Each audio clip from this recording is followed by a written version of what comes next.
I disowned my son after discovering the horrible things he's done to her, and now my family is furious at me for choosing her over him. I, 42 female, have a son, 22 male, and he has a girlfriend, 21 female. I wasn't super close with her as we didn't have a lot in common, but I liked her as a person and welcomed her into the family. They had been together for just over a year over the past 6 months. I had noticed a change in her behavior. Her and my son usually came over at least every 2 weeks for a family dinner. I knew they were having some money problems and financial stress, so I chalked it up to that. They came over last Christmas for dinner, along with about 7 other close family members. She was quiet the whole dinner. Afterwards, I was catching up on some dishes and clean up prepping desserts, and she joined me in the kitchen and asked if I needed help. I gladly let her come in to help me with the pies. She seemed skittish, so I asked her if she was okay. She looked at me like a deer in headlights and then started crying. I thought it was about money. When finances are tight, the holidays can be hard. I pulled her in for a hug and told her if they needed help. They just had to ask and asked her if there was anything I can do. After a few minutes of sobbing, she was able to stop and she just blurted it all out.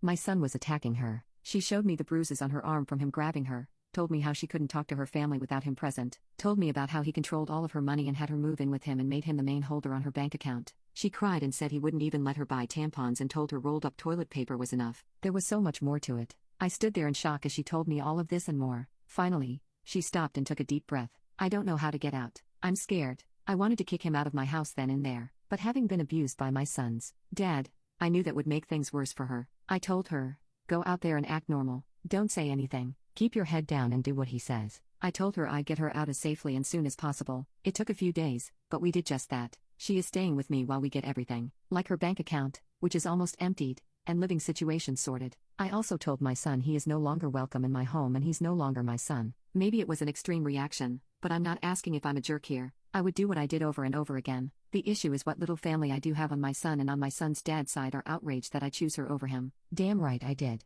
And I'll do it again. How on earth can I get these people to see my son for who he is and be able to repair and maintain relationships with my family without allowing my son my life again? Update: it has been just over 2 weeks at this point, and she is doing well as anyone in her situation can. She has been slow to take care of things. Some days all she can do is lay in bed. I know how she feels, so I indulge her in that regard and try to support her to take care of at least one thing a day. I have her making a daily to-do list and put on it even the most simple of things like update, resume, and take a shower because crossing something off a list can feel fulfilling. Her ex, my son, showed up at her work. Her work was not very understanding of her situation and she went home early that day and then put in her letter of resignation. She is college educated and has been working on finding another job and dabbling in the idea of going back to school for another degree. She is still living with me. That likely is already obvious from what I have said so far. I told her she is welcome to stay with me as long as she needs. I was once a struggling single mom, but once I got my master's, things were better financially. I know what it is like to struggle and barely get by. I don't want that for my kids and they are always welcome to stay with me rent-free. When she is ready,